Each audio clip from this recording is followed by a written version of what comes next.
Welcome back. اس وقت ہمیں senator Pervez Rashid جو کہ نواز شریف صاحب کے قریبی ساتھی ہیں وہ جوائن کر رہے ہیں. سینیٹر پرویز رشید صاحب, پروگرام رپورٹر میں شرکت کا شکریہ. ہم بات کر رہے ہیں اگوسٹا 90B سبمرین کیس میں کمیشنز اور کک بیک کی. کیا آپ سمجھتے ہیں اس کیس میں جتنے لوگ انوالو تھے وہ سارے منظر عام پہ آ چکے ہیں یا نہیں؟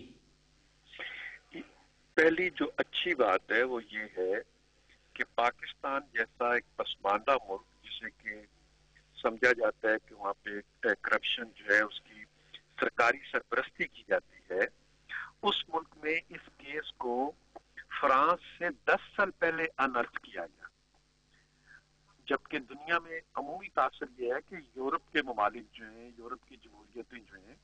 وہاں زیادہ ٹرانسپریسی ہے, وہاں پہ بدعنوانی کو روک تھام کرنے کے زیادہ طریقے اور قوانین موجود ہیں, اور وہ نسبتاً ہمارے سے ان کی حکومتیں ایماندار حکومتیں,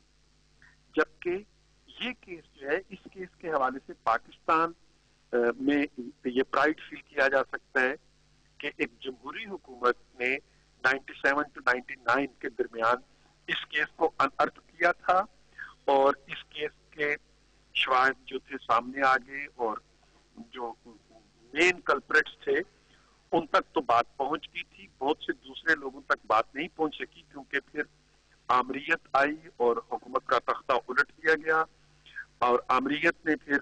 جتنی چیزیں سامنے آئی تھیں ان تک تو کام کو رکھا جاری, لیکن باقی لوگوں کو انہوں نے بچا لیا اور معاملہ رفع دفع کر دیا گیا. سینیٹر پرویز رشید صاحب, آپ اس وقت حکومت میں تھے, آپ کریڈٹ بھی لے رہے ہیں اس چیز کا, اور آپ نے خود ذکر کیا کہ کچھ لوگوں کو بچا لیا گیا. کیا اس میں کچھ ایسے سابق نیوی کے سربراہان بھی شامل تھے جنہوں نے خود یہ کانٹریکٹ سائن کیا تھا, اور اس کانٹریکٹ کی سائننگ ڈیٹ 21 ستمبر سن 1994 تھی جب ایڈمرل سعید محمد خان نیوی کے چیف تھے 1991 سے لے کے 94 تک؟ آپ سمجھتے ہیں کہ ان سے بھی پوچھ گچھ ہونی چاہیے تھی اس کیس کی؟ ہمارا ایک اصولی موقف ہے, پاکستان پیپلز پارٹی کی شہید چیئرپرسن بے نظیر بھٹو صاحبہ کے ساتھ ہمارے پارٹی کے قائد نواز شریف صاحب نے ایک ایگریمنٹ سائن کیا تھا جسے میثاق جمہوریت کہتے ہیں, اور اس میں دونوں جماعتوں نے یہ طے کیا تھا کہ حکومت میں آنے کے بعد, ملک میں جمہوریت بحالی کے بعد, ایک انڈیپینڈنٹ اکاؤنٹیبلٹی کمیشن بنایا جائے گا جس میں اس طرح کے تمام کیسز جو ہیں ان کی چھان بین کی جائے گی, لوگوں سے کرپشن کی رقم واپس لی جائے گی, اور جو بدعنوان ہیں ان کو سزا دی جائے گی. ہم آج بھی اپنے اسی اصولی موقف پر قائم ہیں, اور ابھی حال ہی میں پارٹی کے قائد نواز شریف نے جو خط لکھا ہے پاکستان پیپلز پارٹی کے چیئرپرسن کو, اس میں بھی اس بات کا آپ نے دیکھا ہوگا, خط میں ذکر ہے کہ ہم نے انہیں یاد دلایا ہے کہ جو وعدہ آپ کی پارٹی نے کیا تھا پاکستان کے عوام کے ساتھ چارٹر آف ڈیموکریسی میں, اس وعدے کے مطابق ہمیں چاہیے کہ ہم ایک اکاؤنٹیبلٹی کمیشن بنائیں. بالکل پرویز رشید صاحب, اس میں حکومت کی طرف سے اکثر یہ جواب ملتا ہے کہ پبلک اکاؤنٹس کمیٹی کے chairman leader of the opposition Chaudhry Nisar sahib ہے, اور اکاؤنٹیبلٹی کے کیسز وہاں پہ بھی ٹیک اپ کیے جا سکتے ہیں. تو کیا اگوسٹا کا کیس آپ ریکمینڈ کریں گے اپنے پارٹی کے اور لیڈر آف اپوزیشن کو کہ اس کو دوبارہ سے وہ کھولے, اور جن لوگوں کے جو آپ نے کہا کہ نام چھپا لیے گئے ان سے بھی پوچھ گچھ کی جائے اس معاملے میں؟ دیکھیے, اکاؤنٹیبلٹی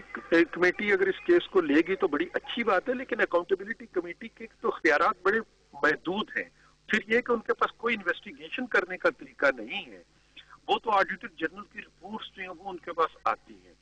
وہ کوئی تفتیشی ایجنسی نہیں ہے. اس طرح کے کاموں کے لیے تو آپ کو ایک اکاؤنٹیبلٹی کا کمیشن بنانا پڑے گا جس کا اپنا ایک ونگ ہو جو تفتیش کرے, اور وہ تفتیش بڑی سائنٹیفک بنیادوں پر ہونی چاہیے. اس کے لیے بالکل پرویز رشید صاحب, آپ کی یہ ان پرنسپل بات صحیح ہے. میرا سوال بڑا فوکس ہے کہ اس کیس کی تحقیقات پارلیمنٹ کے فورم آپ کے پاس ہیں, سٹینڈنگ کمیٹیز کے ممبران ہیں مسلم لیگ نواز کے لوگ, کیا آپ نواز شریف کے قریبی ساتھی ہونے کی حیثیت سے, ایک سینئر لیڈر ہونے کی حیثیت سے پارٹی کے, آپ اپنی پارٹی کو یہ ریکمنڈیشن دیں گے کہ اس کیس کو دوبارہ کھولا جائے, اور بقول آپ کے جن لوگوں کے نام چھپا لیے گئے ان سے بھی پوچھ گچھ کی جائے, اور ملک کا لوٹا ہوا پیسہ واپس عوام کو دیا جائے؟ یقیناً یہ ہمارا مطالبہ ہے اور یہ ہمارا مطالبہ رہے گا, اور ہم اس کے لیے اپنا دباؤ اور اپنا جو بھی اختیار ہے اس کو ہم استعمال کرتے رہیں گے. بالکل. سینیٹر پرویز رشید صاحب, پروگرام رپورٹر میں شرکت کا شکریہ. ناظرین, یہاں پہ ہم ایک چھوٹا سا وقفہ لیں گے, اور وقفے کے بعد جب حاضر ہوں گے تو اگوسٹا 90B سبمرین کیس کے پیچھے چھپے ہوئے کرداروں کے نام اور اس میں مزید کون لوگ تھے اس پہ اپنی گفتگو جاری رکھیں گے ایک وقفے کے بعد.